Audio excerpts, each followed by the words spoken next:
mọi người xong đi hoa đàoสวัสดีทุกคนครับไก่เราได้เยอะสองสามตัวฮอมโมดเจี๊ยหมกจะแตกนะ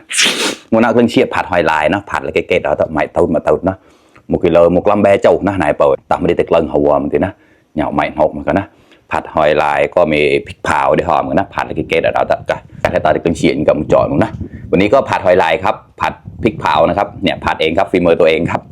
มาครับมากินข้าวด้วยกันครับได้ข้าวมานิดหน่อยครับไก่เราต้องนุกเล่าวิชีดิพันเดินไหลเดินแชร์มึงมาต่อนะต่อติดเป็นเชียดกับจอดนะไก่หลังแปลนาทีเชียร์ก็ได้เราต้องเย็บมุใส่ก็ได้ด้วยนะ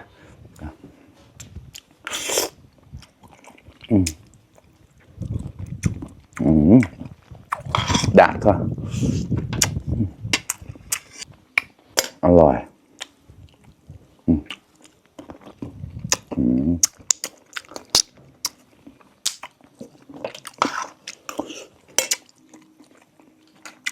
นี่ก็กินเชียมกับเราแต่ที่นี่ก็ไต่จอดกับเรานะชื่อนั่นคอมเมนต์กันอย่างเราได้โอ้ไต่จอดก็ไกวได้ดาดนะหวานมากครับ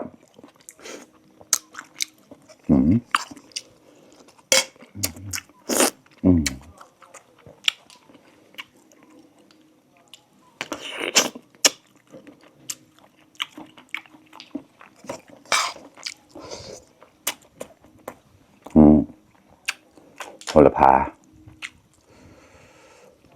ก็แล้วละ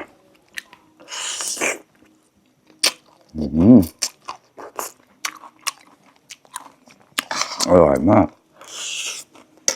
พอ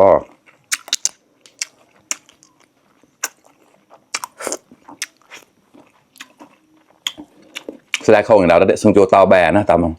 อันนั้นเสียดิจัดเนี่ย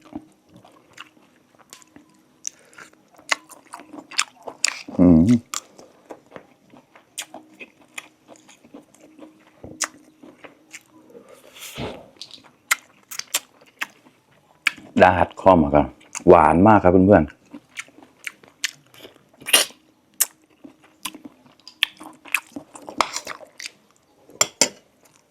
ถ้าแม่ก็มีพริกเผากันแล้วปากมาปากแล้วเยอะ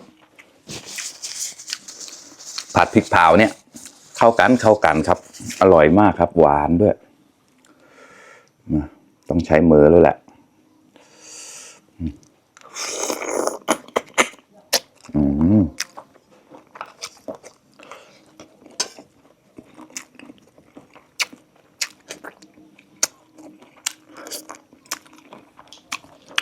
สแลกโคงอย่างเราได้เยอะ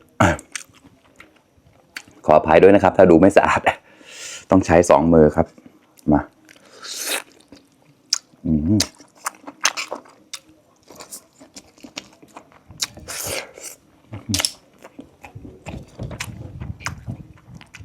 ขอเจ็ดอะมาโหระพานะ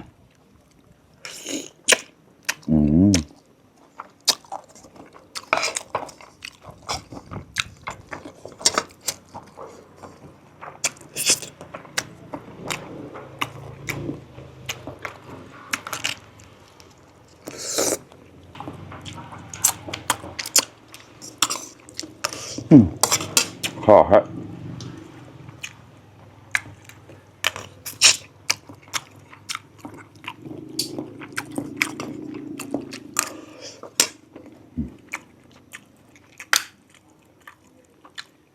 chia đã hòa ra đi rồi cái thì xong hai đông xì nhảy nào đó nó là không giờ chia để chọn như quần chia bao nào vậy lấy chia xếp cái clip đấy nhà tao mới hòa cái đây nè và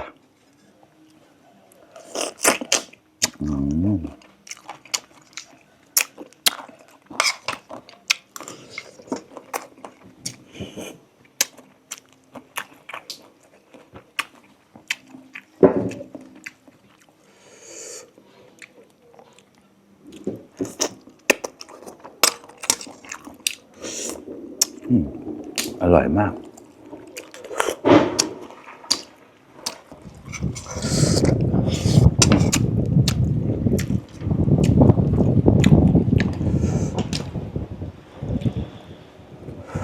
กว่าแล้วกว่า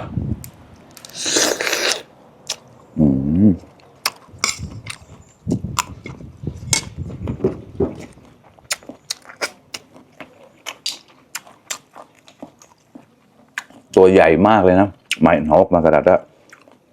ผมไม่ไกลร้านที่ได้ช้อนนี่ก็ไม่ได้ดีแล้วน้องดูด่าดีเนี่ย